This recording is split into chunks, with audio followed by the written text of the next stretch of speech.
Moi, j'ai souvent parlé de ce qu'on appelle ici Trinité économique et Trinité immanente. C'est un terme que j'utilise souvent quand j'étais professeur de théologie, quand j'enseignais. Je disais souvent qu'il y a ce qu'on appelle la Trinité économique et la Trinité immanente. La Trinité économique, c'est telle que Dieu a voulu se révéler à nous depuis l'aube de la création jusqu'en Jésus-Christ. Ce n'est pas moi qui ai créé Matthieu 28, 19. Allez les baptiser au nom du Père et du Fils et du Saint-Esprit. C'est Dieu qui nous l'a révélé. Quand Saint Paul dit que la grâce de notre Seigneur Jésus-Christ, l'amour de Dieu le Père et la communion de l'Esprit Saint soient toujours avec vous, il pose là le mystère trinitaire. C'est Dieu qui se révèle à nous. Donc ce mystère-là, moi, je ne peux pas le changer. Je ne peux pas dire que la Trinité n'existe pas, parce que je ne peux pas baptiser au nom d'une créature. Quand Saint Jean dit qu'au commencement était le Verbe était avec Dieu, le Verbe est Dieu, il nous montre que Jésus est Dieu. Qu'est-ce que vous voulez que je fasse? L'Évangile nous le dit. Donc c'est cet imposé à nous. C'est le mystère de la Trinité économique, telle qu'elle se révèle.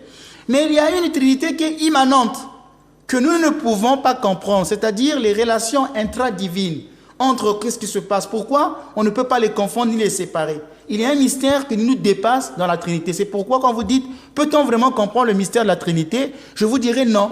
Elle s'impose à nous, c'est la Trinité économique. Mais le mystère en lui-même, le comprendre, il est difficile de le comprendre. D'où je parlerai ici de Trinité immanente. Elle s'impose à nous, on ne peut pas le comprendre. C'est pourquoi même quand parfois on fait les débats avec mes frères catholiques et orthodoxes sur le filioque, moi j'ai souvent l'habitude de garder le silence en disant, mais en fait, qui connaît réellement le mystère trinitaire? C'est un mystère qui s'impose à nous. Donc il y a une Trinité qui est immanente. Nous n'arrivons pas à dire Dieu lui-même. On ne pourra jamais parvenir à expliquer le mystère de Dieu en lui-même.